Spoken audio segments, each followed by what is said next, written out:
Findo isto e fim desta revisão das principais patologias a nível do sistema esquelético, seria bom fazer uma súmula de qual o papel que a ressonância magnética desempenha para a avaliação do sistema osteoarticular. Existem, assim, grandes indicações: as lesões ósseas, as lesões articulares e, sobretudo, as lesões dos tecidos moles. Nas lesões ósseas já vimos que a ressonância é, de facto, limitada na análise do tipo de matriz tumoral, mas é fundamental no diagnóstico e na detecção das metástases ósseas. É um dos exames mais precoces, a par com a cintigrafia. No estadiamento tumoral, porque é a única técnica também que permite demonstrar com maior precisão exatamente até onde é que se estende a neoplasia e que estruturas estão envolvidas. A avaliação das necroses isquémicas, seja as osteocondrites dissecantes, seja de facto as necroses isquémicas, a osteonecrose isquémica, por exemplo, a nível da cabeça do fémur, e também do edema medular, que é uma técnica que facilmente demonstra o excesso de água e, portanto, com facilidade permite o diagnóstico de lesões, por exemplo, do tipo ogodistrófico, quando outras técnicas radiológicas podem ser negativas. As lesões articulares são hoje um campo inesgotável de aplicações também para a ressonância magnética, sobretudo no que diz respeito à avaliação dos tecidos moles intraarticulares. Refiro-me concretamente a meniscos, a ligamentos, à visualização da cartilagem hialina.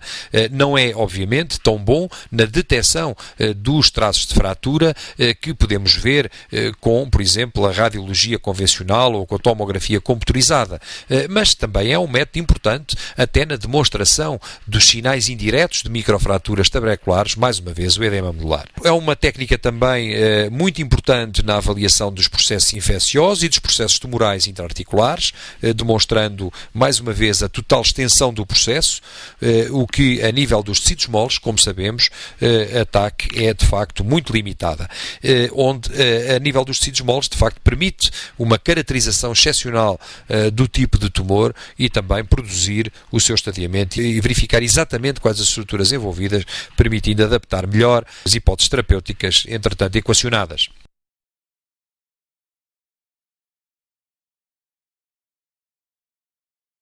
Mostrava-vos algumas imagens da importância da ressonância magnética, que julgo que estão sumarizadas nos próximos diapositivos. Este é um exemplo de uma paciente com um cancro da mama. É uma doente que tinha dores, de facto, a nível da bacia. A radiografia foi totalmente negativa, ou interpretada como tal, embora no fémur direito, na região diafisária, se pudesse discernir uma imagem osteolítica. A ressonância mostra, no entanto, o aspecto flórido de múltiplas imagens nodulares hiperintensas em T2, portanto uma situação de metastização múltipla, abrange os dois fémures e ainda o ilíaco de um e de outro lado. Este é o aspecto também aqui de uma lesão óssea da região diafisária e metafisária da tíbia. Temos alguma dificuldade do ponto de vista radiológico em conhecer exatamente onde termina a lesão que estamos a ver. Este paciente foi submetido a uma ressonância, como vemos, e então aqui temos a verdadeira noção da extensão da lesão, que não só atinge a região diafisária, como termina de facto a nível da barreira anatómica natural, que é a fise da tíbia. Portanto, um caso de uma osteomielite francamente diagnosticada com vantagem o seu processo e a sua extensão longitudinal com o recurso à ressonância magnética. Um outro exemplo de um osteosarcoma, em que é difícil também, mais uma vez, avaliar quer a componente destrutiva óssea de infiltração medular e de tecidos moles, a ressonância, dois cortes, axial e sagital, em que não só conseguimos ver excelentemente a lesão tumoral, como o edema à volta da lesão tumoral, caracterizada por hipersinal em T2, como ainda descobrir, de facto, mais acima, na região diafisária mais proximal do fémur, uma outra lesão hiperintensa de pequenas dimensões, correspondendo a uma pequena lesão proximal, que deverá, logicamente, ter que ser incluída no tratamento que for efetuado.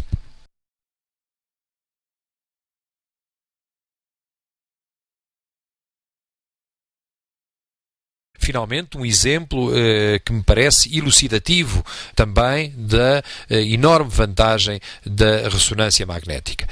Tratava-se de um doente, de um paciente com extremas queixas álgicas da coxa esquerda, a radiografia era negativa e, como vemos, a ressonância mostra marcadas alterações da cabeça e do colo do fémur, com um hipersinal intenso, homogéneo, acompanhado de derrame articular. Portanto, um caso de uma algodistrofia, também chamada de uma osteoporose transitória da anca, uma situação inflamatória, extremamente dolorosa e que a ressonância pôde com facilidade fazer o diagnóstico e desta forma permitir o início da terapêutica a este paciente de forma adequada.